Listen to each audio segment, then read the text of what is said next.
kita berkenan, tidak mungkin Tuhan bisa dekat dengan kita.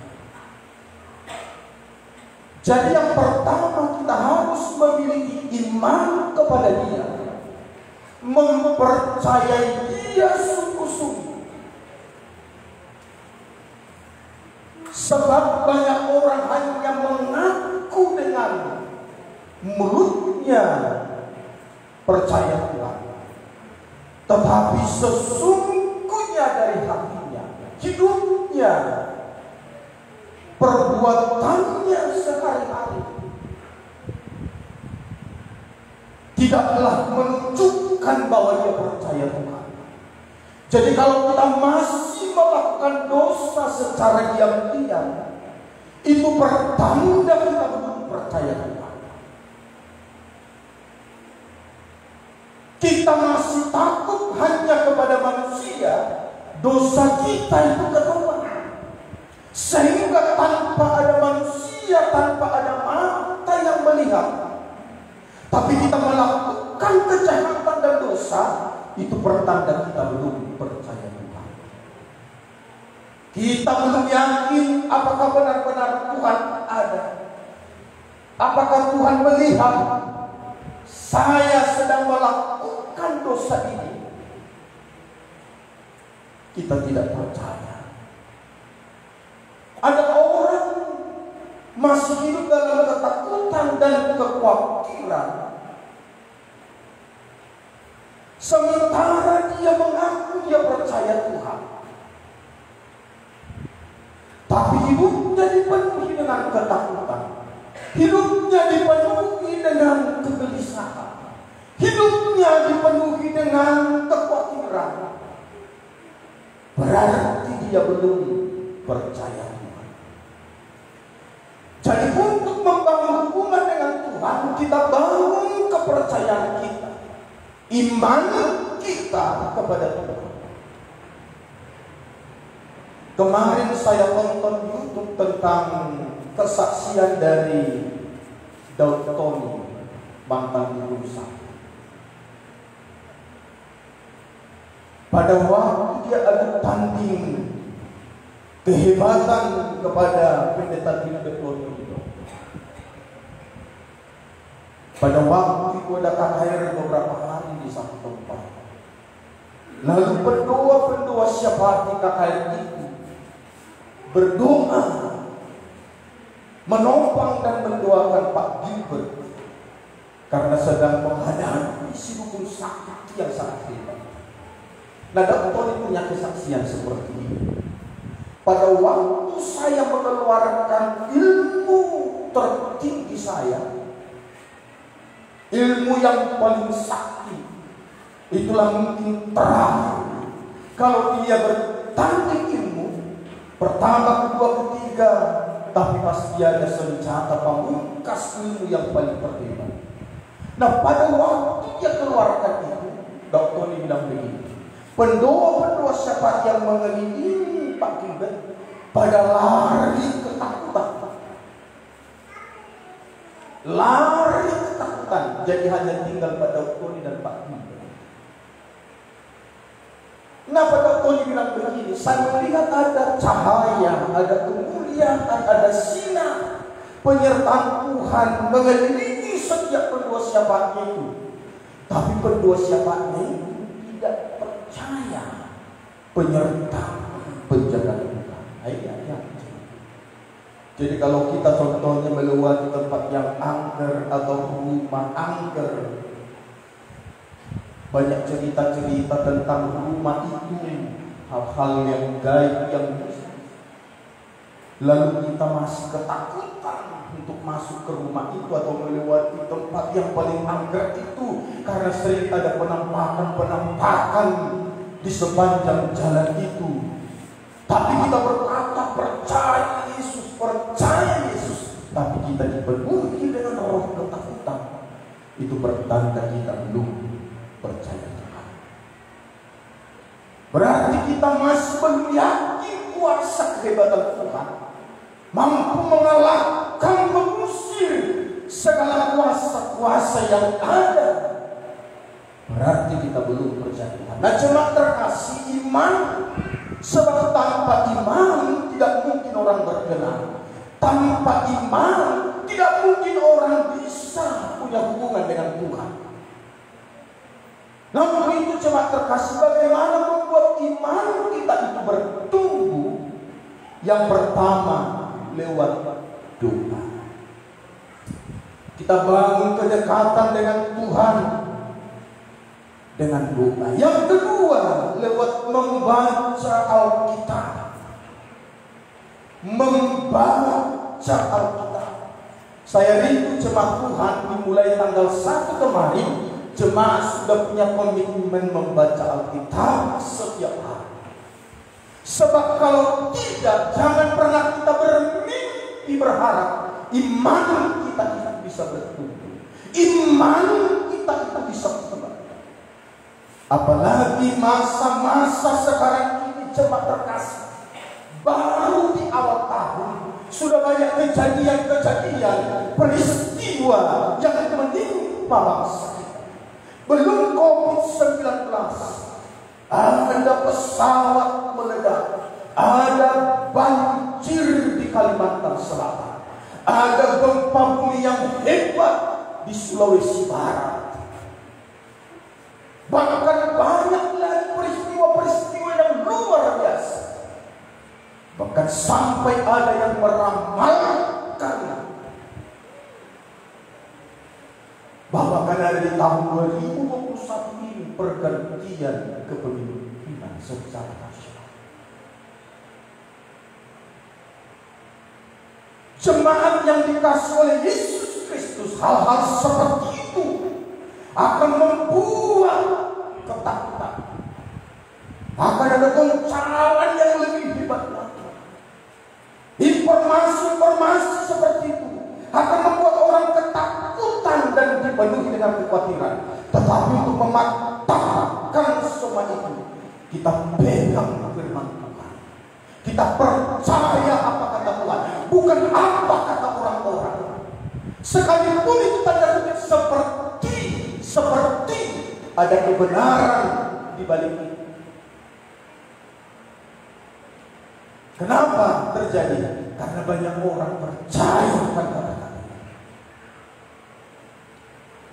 Salah satu contoh seperti ini jemaat. Kalau ada orang sesuatu menjalani satu tempat dan orang itu sudah dipenuhi dengan banyak cerita sana, cerita sini. Pada kau lewatkan kau jam 9 di jalan itu, akan ada suara-suara seperti ini, akan ada penampakan seperti ini. Sudah banyak di pikiran kita tersimpan kata-kata cerita banyak orang. Lalu sebelum kita lewati jantung kita sudah diikat. Kita jalan dengan anak kita tidak pernah dengar cerita apapun, bagi dia rumah atau tempat apapun sama saja.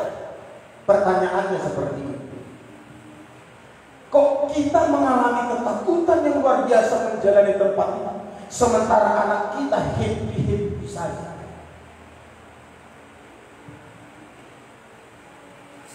Sukacita saja kita sudah pucat, wajah kita sudah seperti kertas.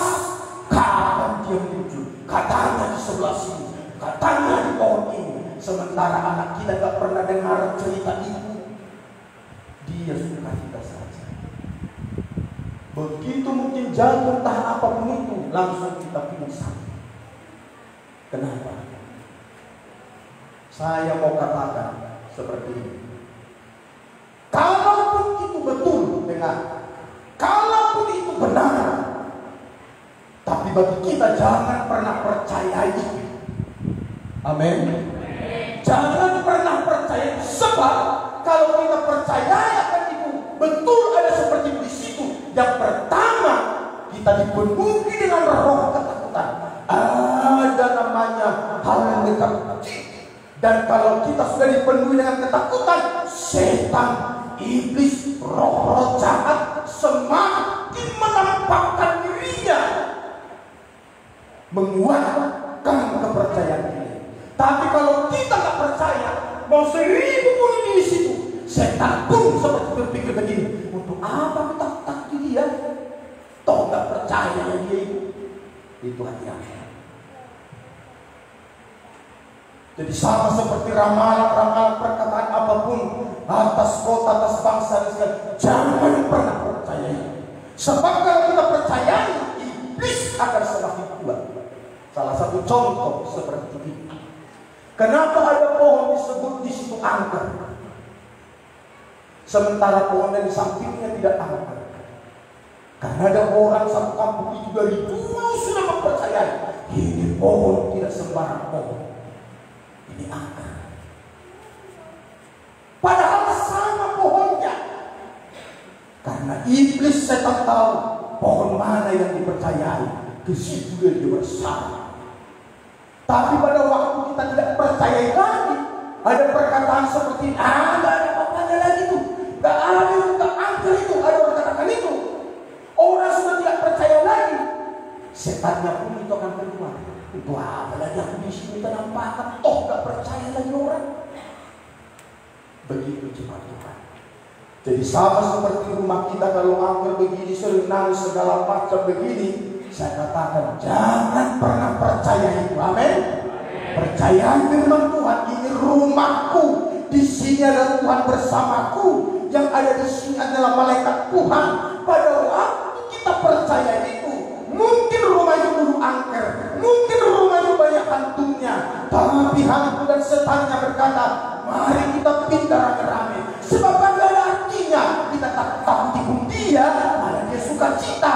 Kita takut pun dia, nangis kita, menjerit kita, tertawa kita, mati hidupkan lampunya, hidupkan segalanya. Toh mereka tidak takut, toh mereka suka cita. Untuk apa pemborosan waktu ini? Mari kita rame-rame, angkat kopermu, angkat lemarimu, angkat sepedamu, angkat semuanya. Sebab yang punya rumah ini sudah tidak percaya yang demikian lagi. Tapi kalau kau masih percaya, dia akan bernyanyi, ku ingin tetap di sini, menakutimu. Amin. Saya harus katakan itu. Jadi begitu banyak orang sudah tak percaya Tuhan, jadi percaya. Makanya baca Alkitab. Amin. Amin. Saya gembala tetap baca Alkitab. Sudah puluhan kali ku baca ini dari Kejadian sampai Wahyu. Saya baca mulai dari Kejadian lagi kemarin. Saya sudah tiba di kitab Keluaran. Gak terasa jemaat Tuhan. Semakin kita baca semakin enak. Kalau gak kita baca gak enak lagi. Makanya sudah mendarat. Beribadah kepada Tuhan, melakukan kegiatan gereja, aktif dalam pelayanan termasuk. Itu yang pertama. Sehingga iman kita kuat, iman kita kuat, percaya kita atas perkataan Tuhan itu kuat. Yang kedua, bagaimana supaya kita punya hubungan yang baik dengan Tuhan. Yang kedua, tunjukkan pertobatan, perubahan hidup. Katanya kepada mereka semua, setiap orang yang mengikut aku harus menyangkal dirinya, memikul salibnya setiap hari, dan mengikut aku. Jadi untuk bisa dekat dengan Tuhan, kita harus menunjukkan perubahan hidup. Menunjukkan perubahan hidup, pertobatan. Sama seperti Musa pada waktu dia mendekat ke semak belukar yang sedang terbakar api, tetapi tidak harus. Khotbah singkat ini pun saya sudah sampaikan ini lewat YouTube supaya banyak. Nah, jemaat terkasih, pada waktu Musa mendekat, atau mendekat, mau menjadi hubungan yang intim lagi dengan Tuhan. Terdengarlah suara Tuhan di semak belukar kemudian berkata, Musa, Musa. Bayangkan sampai Tuhan berkata kepada Musa, menyebut namanya berkali-kali, Musa, Musa, jangan dekat. Saya yakin suara Tuhan itu penuh penekanan yang tinggi, menunjukkan sebuah larangan keras. Jangan dekat-dekat, sebab tanah yang kebijak ini kudus, tanggalkan kasurnya. Ini berbicara apa sama Tuhan? Dekat ke Tuhan tak boleh kita hidup kotor. Dekat ke Tuhan tak boleh kita hidup najis. Hidup dalam kebenaran, hidup dalam dosa. Sebab yang kedekatan yang kita mau dekati adalah pribadi yang tak berdosa, pribadi yang kudus, pribadi yang suci. Dia mau setiap siapapun orangnya, orang biasa, orang sederhana, luar biasa, pejabat, kaya, miskin, siapapun harus kudus, harus suci. Makanya anak muda yang kaya raya itu datang kepada Yesus. Guru, perbuat baik apakah yang aku harus perbuat supaya memperoleh hidup yang kekal? Yesus katakan, jangan lakukanlah hukum Taurat, hormati ibumu, jangan mencuri, membunuh dan segala macam. Semuanya sudah kulakukan, Guru. Tinggal satu lagi. Pergilah, juallah segala hartamu, bagi-bagikan kepada orang miskin. Nah, jemaat terkasih dalam Yesus Kristus, pada waktu Tuhan menegur dosanya, sesuatu yang menghambat dia mendekat ke Tuhan adalah kecintaannya akan hartanya, kecintaannya akan apa yang dia punya, melebihi kecintaannya termasuk kepada Tuhan. Lalu Tuhan melihat ini dosa, lalu Tuhan melihat ini penghalang besar, sehingga Tuhan Yesus berkata, juallah. Pada waktu dia mendengar kata juallah itu, bagi-bagikan kepada orang miskin, di situ dia datang. Jadi tidak boleh ada hal apapun yang mengganjal kita untuk lebih dekat kepada Tuhan. Jadi harus sungguh-sungguh bertobat. Kalau kita belum bertobat, ribuan kali pun kita datang kepada Tuhan, beribadah segala macam, tidak berkenan, tidak bisa dekat dengan Tuhan. Kita aja yang merasa dekat dengan Tuhan, tapi Tuhan tak pernah merasa dekat dengan kita. Jadi mari kita bertobat sungguh-sungguh. Amin. Bertobat sungguh-sungguh. Amin. Yang ketiga, Yakobus 4 ayat 8, mendekatlah kepada Allah dan Ia akan mendekat kepadamu. Tahirkanlah tanganmu, hai kamu yang berdosa, dan sucikanlah hatimu, hai kamu yang mendua hati. Mendekatlah kepada Allah dan Ia mendekat kepadamu. Perhatikan ini. Ayat ini tidak mengajarkan mendekatlah Tuhan kepadamu, maka mendekatlah kau kepada Tuhan. Tidak seperti itu. Tuhan sudah melakukan yang terbaik lewat menyerahkan nyawanya bagi kita.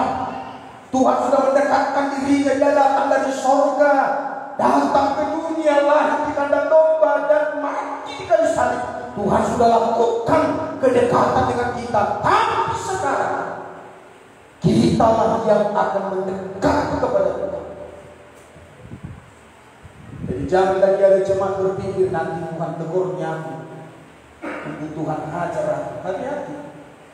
Jemaat kadang-kala tidak merasa sudah dihajar Tuhan habis-habisan, tak berubah. Hati-hati. Ingatlah Firaun sudah diingatkan Tuhan, izinkanlah umatku itu untuk pergi mempersembahkan korban kepada Firaun. Mengeraskan hati. Sudah dibuat Tuhan tanda yang pertama, tongkat menjadi ular, tak mempan. Buat Tuhan tulah pertama, air menjadi darah, tak mempan. Sampai tulah ke-9, gelap gulita, tak mempan. begitu itulah ke-10 kematian anak sulung binatang, hewan, anak sulung manusia, termasuk Raja Firaun, anak sulungnya mati. Barulah dia meraung-raung, pergilah.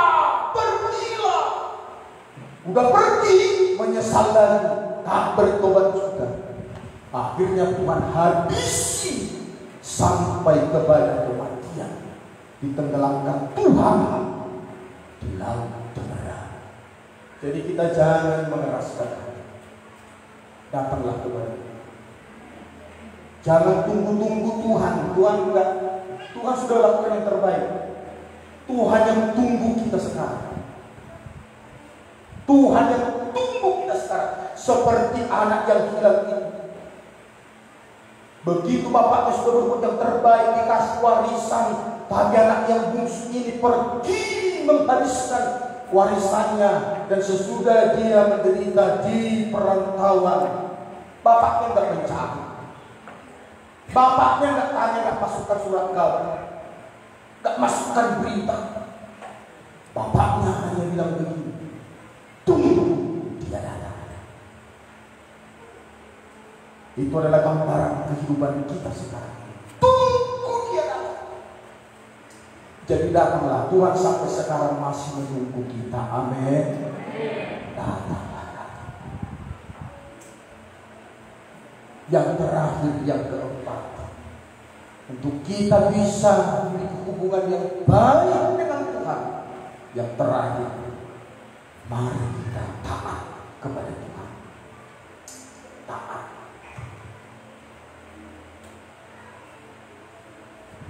Kata ini gampang sekali kita ucapkan, dihafal, tapi melakukannya berbulan-bulan. Coba sama-sama jemaat Tuhan dulu berkata, taat.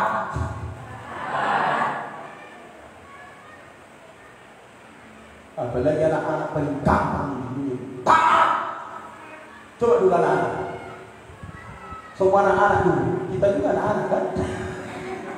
Ada bapak kita, mama kita. Coba sama-sama sekali lagi dulu kita berkata, taat. Apalagi anak-anak kecil. Setiap disuruh, satu disuruh sudah 3 tahun. Jadi kenapa hati orang tua banyak yang mondok kepada anak-anaknya hari-hari ini? Karena tidak taat. Setiap disuruh menunda dulu panjang. Jadi dilakukan pun kita sudah tidak senang. Coba kalau taat, kita manusia saja rasakan dari Tuhan. Kalau ada kita anak suruh, nakku, apa nakku? Kata jawab. Beli dulu beras, siap mak. Gak ada di sini, di sana kita lima. Gak ada di sana, kujung sana mak. Yang seperti ada anak kawan pendeta. Belilah dulu ini. Begitu uangnya pas, saya bilang Pak janji, balik dia, Pak gak ada Pak. Karena harus ada gaji. Loh, katanya harus Pak, habis. Tambah uangnya Pak, tambah. Berkelingap nanti. Ditambah. Begitu ditambah kok ada. Karena sudah ada lebihnya. Kalau gak ada lebihnya, pulang dia. Gak ada Pak, habis. Aduh, anak-anak saudara. Taat. Siapapun kita, kalau disuruh lakukan taat. Hubungan mendekat sekali. Baik sekali. Sampai ada istilah anak khasiat corona mahal. Dan anak pangwarang, belum tentu anak pangwarang khasiat. Apalagi anak siap bulan. Anak siap bulan itu rata-rata lebih bandel. Alai mana orang bentuk. Ya, agak rata-rata bandel. Tapi anak khasiat tak. Jadi supaya hubungan kita dekat. Apa kata Tuhan? Tak. Ingat dan sucikanlah hari Sabat itu hari Minggu beribadah. Tak. Kasih persepuluhan, yang nggak taat hati-hati. Saya kembali ke tempat ini dari SMP, saya tahu arti persepuluhan. Saya taat sampai sekarang. Saya taat. Nggak apa-apa orang lain tidak taat, jemaat tidak taat. Aduh, kemarin ada seorang pendeta lebih. Sampai hari ini aman belum ada satu pun jemaat saya kasih persepuluhan. Persepuluhan adalah perintah Tuhan, Matius 3:10. Dan itu adalah salah satu aturan gereja kita, gereja Betel Indonesia. Jadi selagi kita masih gereja Betel Indonesia, percaya Alkitab, persepuluhan itu harus taat. Dan saya melihat, menyaksikan siapapun yang taat melakukannya, pasti ditolong oleh Tuhan, diberkati Tuhan, pasti diberkati. Tapi hati-hati, dikumpul sudah banyak, bisa hilang. Bisa hilang. Hati-hati. Karena salah satu kita memberi persepuluhan, janji Tuhan bukan hanya memberkati, janji Tuhan, aku akan memegang segala. Uang kita pun dijaga Tuhan. Tuyul nggak bisa sentuh, pencuri nggak bisa sentuh, kecuali ada maksud Tuhan di Tuhan. Disuruh dulu dicuri supaya dikembalikan sedih bukan lipat. Mungkin ada maksud Tuhan. Tetap tidak akan pernah kurang. Ada kadang-kala seperti itu. Diizinkan Tuhan pestanya yang kolo-kolo hilang, Tuhan ganti dengan sutra yang baru. Itu bisa terjadi. Tuhan izinkan TV-nya yang Toshiba toko sikit baru bagus. Ada TV yang seperti itu. Sempat TV kami dulu seperti itu. Mereknya Wachi berubah jadi Toshiba. Kalau kuku dia bagus dia. Jadi toko sikit baru bagus. Diizinkan hilang. Rupanya sudah dapat TV 29 inci yang bagus. Itu maksud Tuhan. Jadi kalau hilang pun itu penambahan, ada maksud Tuhan bagi orang yang taat. Amin. Jangan berpikir hilangnya mah dibongkar balik rumah kami. Percaya itu maksud Tuhan. Tapi kalau nggak taat, hilang selamanya hilang. Tak ada ganti. Tapi bagi orang yang taat, diizinkan Tuhan hilang, maksud Tuhan supaya Tuhan ganti yang lebih bagus lagi. Itu akan terjadi bagi setiap yang taat. Amin. Jadi harta kita pun dijaga Tuhan. Itu janji Tuhan. Baca nanti Matius 3:10. Tapi masih banyak orang cari-cari ayat-ayat senjata pamungkas supaya tidak taat. Silakan. Jemaat yang taat lakukan. Tuhan hanya mau orang-orang yang bukan pintar, tapi orang taat. Itu yang Tuhan mau. Amin. Firman Tuhan, mari kita bangkit berdiri bersama-sama. Saya percaya hubungan kita akan menjadi baik dengan Tuhan. Kalau Tuhan sudah punya hubungan baik dengan kita, kita baik dengan Tuhan, maka seperti ranting akan berbuah banyak, berbuah lebat. Oh haleluya. Inilah posisi yang tertinggi tempat kita untuk menjalin hubungan. Hal yang utama, hubungan dengan Tuhan. Hubungan dengan Tuhan ini yang perlu kita kejar pertama kali. Sebab bila hubungan kita dengan Tuhan baik, dipastikan dengan semua orang pasti baik, pasti baik. Itu mari permantap hubungan. Percayai Tuhan, jangan ragu akan Tuhan, akan kuasa, akan pemeliharaannya, akan janji-janjinya, akan firman-Nya. Jangan pernah ragukan itu sedikit pun. Apa kata-kata orang, pegang apa kata Tuhan. Jangan percayai setiap kata-kata yang negatif, yang bukan membangun iman kita. Percaya janji Tuhan akan menyertaimu, akan menjaga engkau, akan menghadapi tunda malapetaka. Engkau hanya penonton saja. Haleluya, pegang janji Tuhan. Jangan terlentung ke hati pikiranmu dengan kata-kata ramalan sekalipun. Percayai bahwa Tuhan memberkati kita.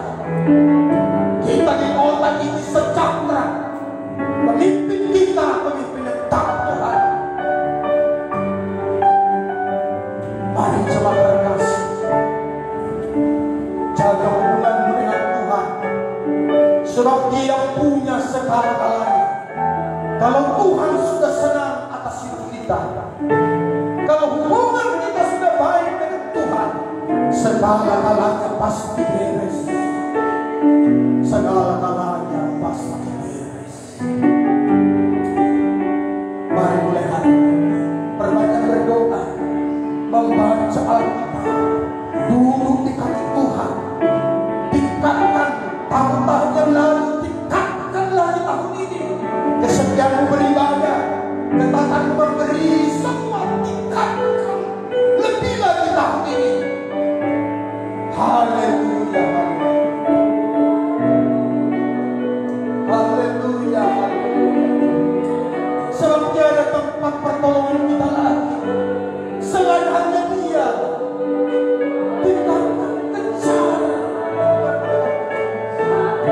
senangkan Tuhan. Glory, glory. Buat Tuhan senang. Dia yang mengatur segala-galanya. Dia yang punya kuasa mengubah segala-galanya. Perbanyak waktu kepada Tuhan. Bila kau malas beribadah tahun-tahun sebelumnya, hari ini bertobatlah. Bertobatlah mulai hari ini. Rajinlah setialah beribadah. Setia berdoa dan baca Alkitab. Tingkatkan hari-hari ini supaya Tuhan senang